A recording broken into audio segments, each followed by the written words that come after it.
Hello, everyone. Welcome to the second episode of a meditation podcast based on the book The Mind, Illuminated by Culadasa, also known as John Yates. And before we start, I would like to remark that in his final days, Culadasa asked for three things: that his work be freely and equally available to all students, that he be given attribution when used, and that he have no single successor but many.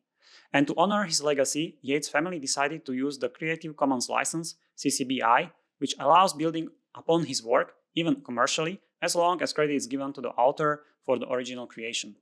And this is especially important for this podcast, because occasionally we are going to quote the content from the book word for word without even explicitly highlighting it to keep the flow without interruptions. That being said, this podcast is, for the most part, only a lightweight summary of the contents of the book, and therefore, to deepen your understanding, always refer to the actual book. Now, let's talk about meditation. I personally view meditation as the ultimate marshmallow test for adults. For those who do not know, the marshmallow test is a famous psychological experiment conducted in the 1970s by Walter Mischel at Stanford University, and it tested delayed gratification in children and its potential link to future success. A child, usually 4 to 5 years old, was placed in a room with a single marshmallow on a table, and the researcher told the child they could eat the marshmallow immediately or wait for 15 minutes to receive either another marshmallow or a pretzel stick, depending on the child's preference. The researcher then left the room and the child was observed. Some children ate the marshmallow right away. Example, impulsive behavior. Others waited patiently for the second marshmallow, which is an example of self-control and delayed gratification. Follow-up studies suggested that children who delayed gratification tended to have higher academic achievement, better SAT scores, better emotional regulation, lower rates of obesity and addiction, a greater success in careers and relationships. In the context of meditation, regular sitting practice has been shown to have plenty of health and well-being benefits. In more advanced stages, one gets to experience amazing mental states characterized by physical comfort, joy, happiness, and profound inner peace. Note that there are many other highly beneficial activities that have a profound positive long-term impact on one's well-being. For example, doing sports, studying, fasting, and so on. I personally do a lot of sports, such as running, cycling, strength training, and many others. And let me emphasize that doing sports and being active far more outweighs almost anything else that you do for your well-being. Therefore, you should always prioritize physical activities. In my experience, at least compared to all these activities, I find the meditation practice to be the hardest one. Physical activities tend to be more fun and have a certain form of inertia. For example, once you start running, it is quite easy to keep running. Also, the reward is often felt shortly after the activity is completed. Meditation, on the other hand, doesn't have that. When you are meditating, nothing is stopping you from mind wandering. It is much easier to get distracted and lost. You also get easily frustrated and annoyed. Meditation is very hard and it takes a lot of effort and self-control to master it. But it is definitely worth it, and it is the ultimate marshmallow test. In today's episode, we are going to cover what is, or at least should be, the goal of meditation and how to get there. Even though joy, happiness, and inner peace are certainly amazing states, it turns out that even these peak experiences are not the ultimate benefit of meditation. They tend to be transitory and can get easily disrupted by sickness and or other difficult life circumstances. The ultimate goal of meditation is what is called awakening. This is also known as enlightenment, liberation, or self-realization. All these refer to the same concept, which is a complete and lasting freedom from suffering, unaffected by aging, disease, or any other circumstances. Although pain and pleasure are an inevitable part of life, suffering and happiness are entirely optional, and the choice is ours. Awakening is a cognitive event which needs to be experienced internally. It cannot be obtained through intellectual means only. Let me explain. Imagine for a brief moment that you are a colorblind person. On a purely intellectual level, you might be able to understand that there are other colors that you cannot see.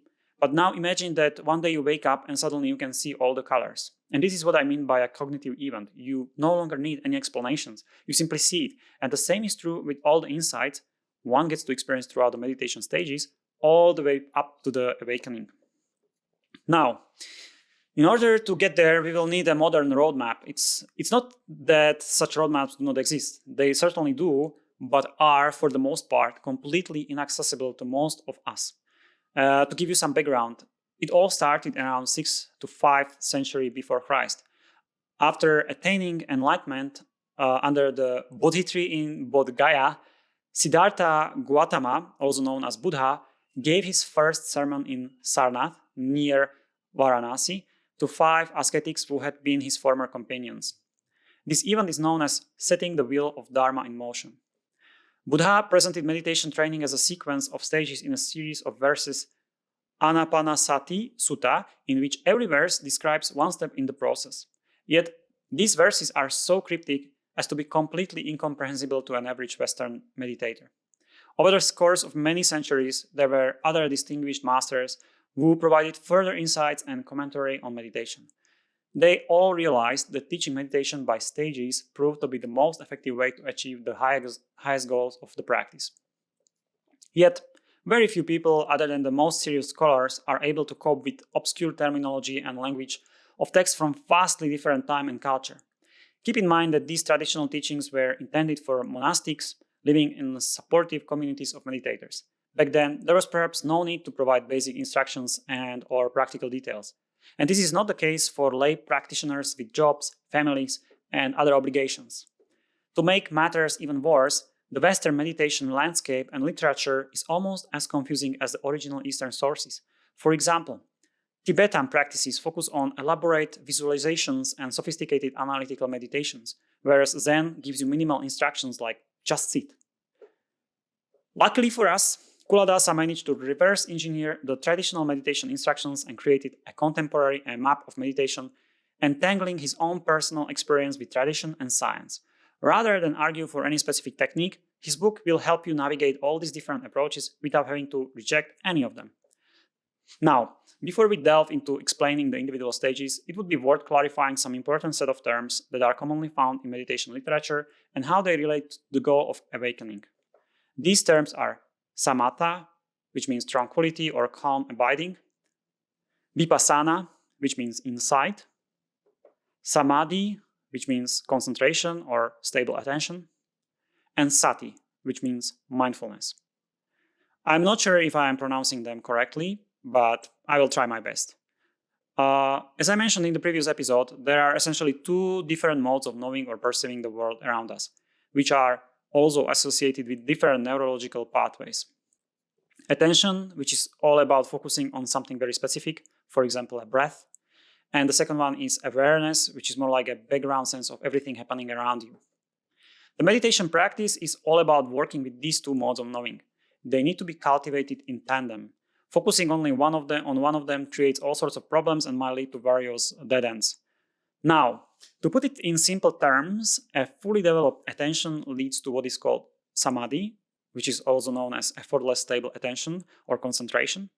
And a fully developed awareness leads to what is called sati, also known as mindfulness.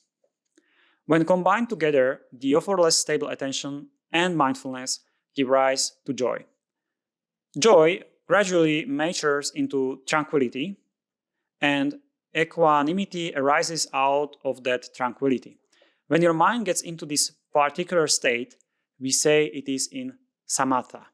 This specific state of mind is an ideal instrument for achieving what is called vipassana, also known as insight. Note that these insights are not intellectual, as I mentioned before. Rather, they are deep intuitive realizations into the true nature of reality. The 5 most important of these insights are insights into impermanence, emptiness, the nature of suffering, the causal interdependence of all phenomena, and the illusion of the separate self or no self. One can experience the first 4 only using the stable attention and mindfulness. However, the last one, the 5th, insight into the no self, is the culminating insight that actually produces the awakening. But this final insight also requires the mind to be in a state of samatha. I would like to mention that the process outlined here is not exactly linear nor deterministic. Brief episodes of samatha can occur long before one becomes an adept practitioner, and also insights can happen at any time as well. In this sense, awakening is somewhat unpredictable, although the probability increases steadily as you progress through the stages. If you feel discouraged by all these complex terms, don't worry about it. Everything will become clearer as you progress. And in the next episode, we will cover an overview of all stages. So thank you for joining me today. Keep exploring, keep meditating, and I will see you in the next episode. Bye.